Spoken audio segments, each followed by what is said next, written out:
Good afternoon, everyone. Hi, Russ222 here in the glamorous surroundings of Blackpool Air Rifles, with everyone pulling faces at me. And I'm just here to interview the man himself, Lloyd. About the man himself, but hi guys, alright, how you doing? Brilliant. Good to see you, Lloyd. Thank you, yeah. And what have you got new for us? Since your last visit, quite a bit, but I've got probably 3 rifles that interest people. They certainly interest me. Well, yeah, everybody knows that I'm an AirMaks fan. Yeah. And Me too. Well, we've been stocking AirMaks for quite a while. Yep. One rifle that we didn't do, that we're now doing, is this little beauty, which is a Caiman. Right. Okay, so we've now got those in stock, which I think look absolutely fabulous. Yep. Obviously, I think that the actual stock looks amazing in this forest camo. That actually is not on standard. That's one of the Virak XLKs, which right. You know, we love the Virak silencers. Likewise. They're fantastic and they're good value for money. I've got an XLK on my Catron, but that is the new Caiman. Well, actually, it's not new really. It's old. I saw it a year ago. Yeah, new to us. I saw it a year ago at the shooting show. Yes. So we're now stocking the Caiman. We're also doing the slightly longer Caiman X's as well. I'm not going to bore everybody with the details because I'm sure you can get lots of information on YouTube reviews and stuff like that. But I just think that AirMaks are going from strength to strength. Absolutely. I've got a Catron. I've got a crate. I've just bought a crate myself. I'm really fancying one of these. But the problem is, there's just too many guns to buy these days, and it's really hard. Actually, which is also a problem for the Airgun 2 because I really wanted a Airgun 2 as well. And at the end of the day. You know, AGT stuff is fantastic as well, isn't it? As we all know. Yeah. And the 2s now with the beautiful laminated stocks. Yeah, the red and black. Look fantastic. Well, I'd assumed that I would be falling eventually for Airgun 2 as a 177 dedicated non-FAC pest control rifle, and then I just got we've got green and black. That's the green laminate, and that's the Prince model with the 2 bottles. Oh my goodness! Right, I think you're going to get a minimum of 300 shots out of that. But I had a Airgun before I bought my Catron, and I must admit it was a fantastic. Probably up until then, it was one of the best rifles I've ever owned. Right. I mean, I've had others that are nearly as good. Well, you say you're going to get 300 shots out of that, so that's a pair of 300. Are they 300 cc? 260 is it? I think 260, 280. Right. Okay. I haven't got my glasses on, so I can't read it and pretend I know what I'm talking about. But I think it's about 260. Yeah. But yeah, they're fantastic. But again, they've been out for a little while now, so I'm not going to dwell too much on those. But I will dwell on a couple of other rifles that we've had. Yeah. Let me just pull this back. I won't be a second, guys. Okay. I've got lots of good rifles here. We've got the new Kral, which is the XS. Yes, I'm looking forward to reviewing this very soon, if possible, please. Now, they've had teething problems with the XS, but the Range Rider, the importers, they're very, very similar style company to AirMaks. Mm-hmm. And what I mean by that is that they take it on the chin if there's a problem and they sort it out. Yes, absolutely. AirMaks have had a little bit of a problem. As everybody knows with the crates, they've been completely open about it and honest. They've worked hard on it, and now they've got a solution. And I think that gives a lot of people confidence. Oh, absolutely. That if anything goes wrong, well, it's really the same with Range Rider. You know, they've been working really hard with Kral over the last couple of years. The quality's improved. In fact, everything about the Kral's improved.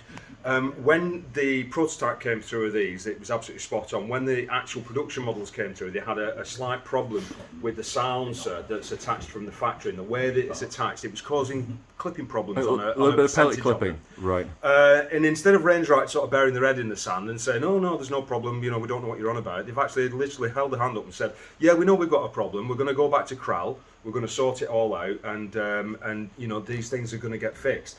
And I'm so glad because, I mean, if you look at that, it's a beautiful little gun. It's unusual, quite a dark finished wood. Yeah. Obviously, you've got the usual sort of Kral action, so you've got the 10-shot mags, which in my opinion, to be honest with the 10-shot mags, do need improving.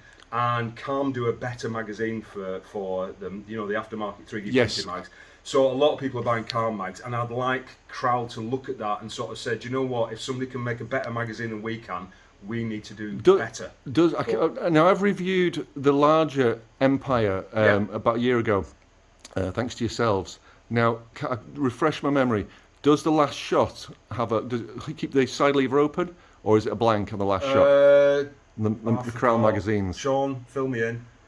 I think the last shot actually fires, and then you can But blanked, brilliant, brilliant. Well, that's what we need. Do you know what? It's funny because there's so many different magazines now. People ask me questions. I'm just like, oh, which magazine does what? So I'm very sorry that having just reviewed the crate and then bought it, I was so impressed I bought it. My only complaint with the crate is you can fire your 18 shots and keep firing, and mysteriously the rats are not dropping dead anymore. So I've been chatting to. You just need to learn to count, Ross.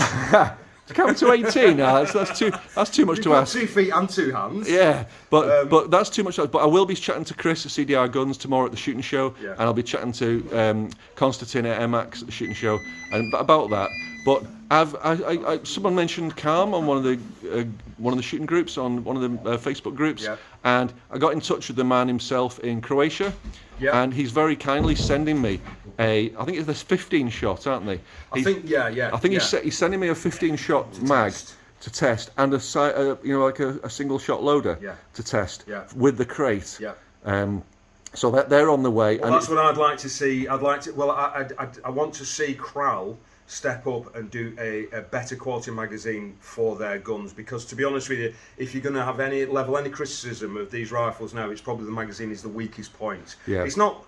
They're not like unusable. They work and everything, but they're just a little bit more fragile. One thing I love about these rifles, it's only got a Picatinny, not a Picatinny and dovetail, but you've got that adjustment at the front. Yes. So you've got adjustable MOA for the rail. That's right. Yeah. Which is just so the guys can see it. That's there, and it's literally just an Allen key. Yeah. So you can just undo that, move it, no problem at all. But I think it's a lovely little rifle. I think the design is really cool. Is it 1/2 inch UNF? It is, yeah. So you can just put a normal silencer on. We've been putting a lot of XLKs on them because it keeps them stumpy still and nice and neat. I did notice. Could you just operate the safety within the trigger guard? Yeah, it is loud. The safety catch is a little bit on the loud side if you do it like that. You can actually sort of muffle it a little bit. Yes, you can. I tried that myself just now. It is there. I mean, to be honest with you, if you grab it with 2 fingers, you can actually quiet it down a little bit. Yeah. It'd be nice if it was a little bit quieter. Yes, it would. Also, I'm not massively keen on it being red. I know red is. It's obvious. You want that funky green of that other rifle you just showed me, I suppose, you? This one over here. Do you know what? I'd be quite happy to see that go black. But the little tiny niggles and personal opinions, that's all it is. But yeah, a fantastic little gun, that. They're about 469, Sean, is it? 469? Yeah, 469. Brilliant. Well, I would love to review one of those soon if I could, please.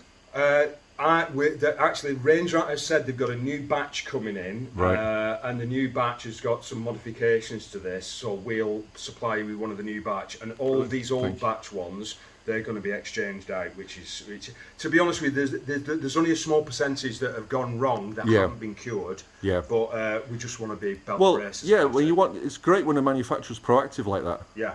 Kral ours, it's amazing really how well they've taken on board suggestions. I mentioned a couple of years ago that the trigger units were crap, and luckily Range Right went back to them and they actually redesigned the trigger and they sent me one of the new models and it was massively improved. Brilliant. So, and it really took me back because it's very rare that I actually tell manufacturers or mention to manufacturers, I wish you'd do this, I wish you'd do that, and they go, oh right, yeah, and they actually do it. So it was really nice feedback. Excellent. So that's that. So that's the Kral Empire XS. Yeah. XS could be extra small, couldn't it? So could be. Yeah. Brilliant. Extra sexy. Yeah. And we have a third rifle here. Well, this one might be completely alien to your viewers because it's not really obviously you can see by the looks of it, it's a military style rifle. What is really interesting about this, and something that I've always had a pet peeve about, is I do like these sort of back garden plinkers.